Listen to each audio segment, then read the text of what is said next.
Our goal today, look at the causes of the French Revolution and its impact on Europe. First, we're going to look at the various opinions concerning the development of democratic ideas amidst the economic troubles of the French social classes. Basically, the causes of the French Revolution is what we're looking at here. Here's a quick overview. Cultural, right? Those Enlightenment ideas are influencing the culture, changing people the way people think. Social, the emergence of different social classes and the unequal estate system we'll look at in just a minute. Financial, France has a lot of debt. There's new taxes that people are unhappy about. The nobility are losing some of their privilege. Political, there's some reforms going on that people are unhappy about. And economic, people don't have enough bread. Bread prices are going up. There's a lack of grain to make bread, bad harvests. All these are contributing to the start of the French Revolution. So, what was France like before the French Revolution? Leading up to the French Revolution, what was it like in France? Right, we in the first unit we looked at Louis XIV, Louis XIV, who lived, a lavish lifestyle. He built this huge palace called Versailles, and um, his I think his his grandson Louis the XVI also continued to live that lifestyle. When most of France was living, a pretty hard existence, a really impoverished, poor lifestyle for most of France. Well, he kept spending money that France didn't necessarily have. Now we get to the estate system, right? So France society, French society was divided into three main groups. The first estate was made up of the church, the clergy, right? They are 1% of the people, and they owned about 10% of the land, right? So they have a very disproportionate amount of power and influence in France. Up there with them is the second estate. Those are the nobility, the aristocracy, those who are born into that privileged place in society, the nobility, who get certain special rights and privileges and get power and authority typically. 2% of the people, they own 25% of the land. So a tiny fraction of the people owns a very large portion of the land. So here we have 3% of the population with 35% of the land concentrated in their hands. And both of them pay little or no taxes. In fact, the clergy, the church, the first estate, they're able to collect taxes. Then that leaves everybody else. The 97% of the people owned 65% of the land. Most people owned no land, right? Or little or no land. And they had to farm to survive. That's what most people did. They farmed. There was a growing group of city dwellers, the bourgeoisie, who have more jobs that don't require labor, like doctors and lawyers and merchants, are emerging more and more.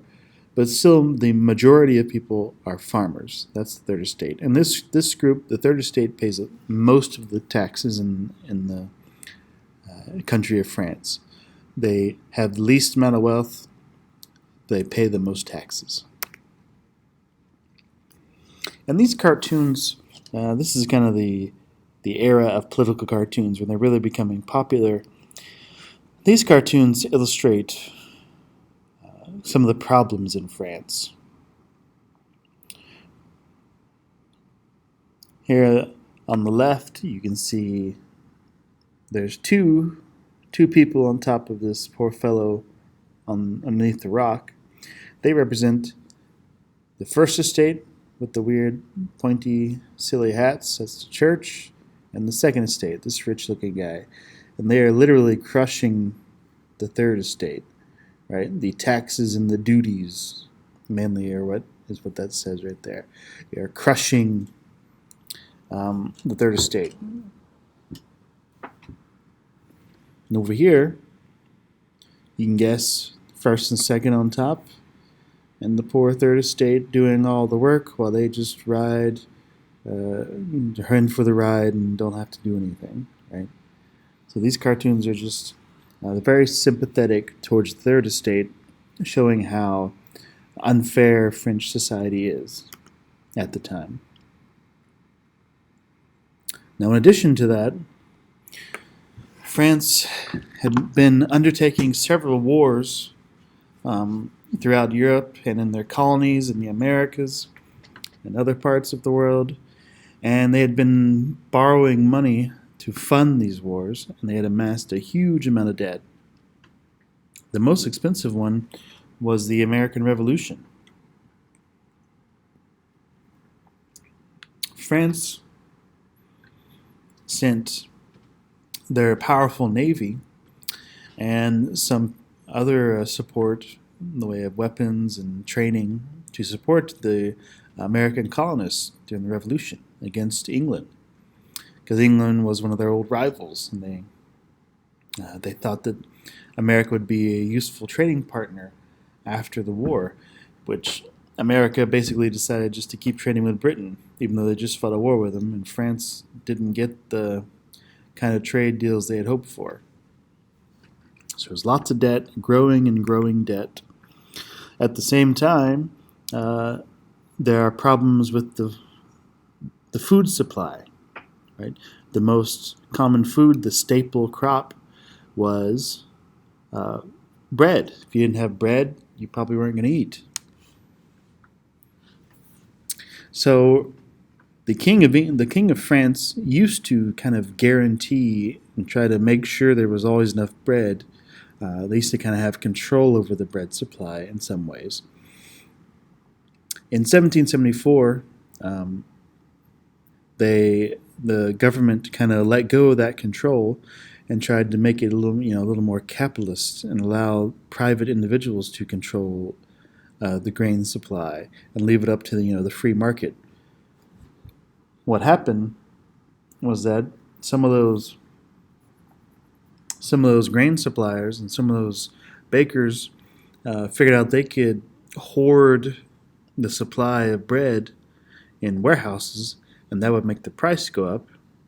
But it also made people very unhappy, and it led to riots as bread prices went up and supply of the bread was lower. Eventually, there's riots and, and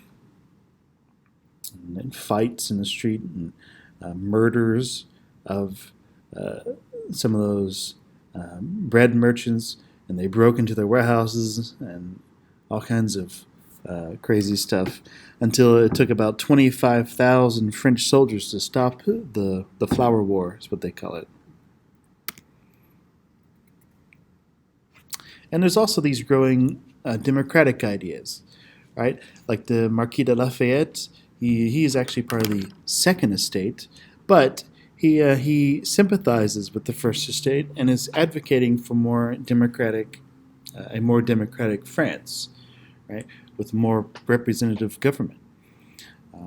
He wants something he calls a national assembly, like a Congress or a parliament, where there's still a king, but the people have some say in the government, some of that popular sovereignty. And he actually helped the Americans during the American Revolution. He helped the colonists, and he I would imagine he saw, the violence that was necessary in the American Revolution, and wanted to save France from that, and thought that they should go ahead and make some reforms before the desperate French people resort to violence. So they actually build this big building, and the French king, Louis XVI, is like, let's have a meeting to try to figure out the problems of France and make it all better. So they build this huge building in Versailles. They call a bunch of representatives of the three different estates to come and discuss the problems of France and hopefully come to a solution.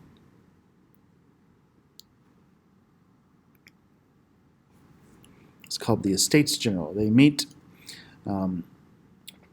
There's some issues that arise, though. Each estate is only given one vote. So first estate has one vote, second estate has one vote, and third estate has one vote.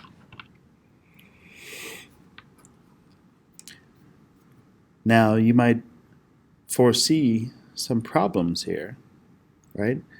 So if the third estate thinks that the taxes should be raised on the first and second estate, if they want to vote to raise those taxes, the first and second estate can always override the vote of the third estate. It will always be 2 votes to 1 vote.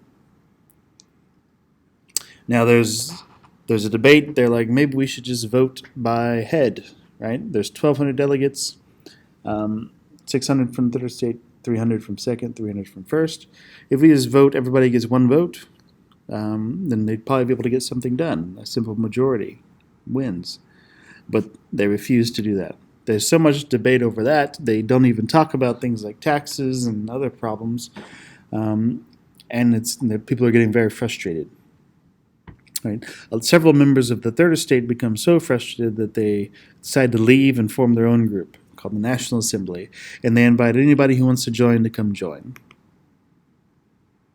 Now, King Louis, he does not like this, right? He's like, you guys need to break up, come back to the Estates General, or you're going to get locked out, right? So he eventually locks them out, and they go, instead of trying to get back in, they go to a nearby tennis court, and they say, we are not going to leave this tennis court until we have written a new constitution for France and have basically created a new government for France. Now, they're not talking about getting rid of the king yet, right? The new constitution would still have the king in it. You just have a lot more representation for the average person.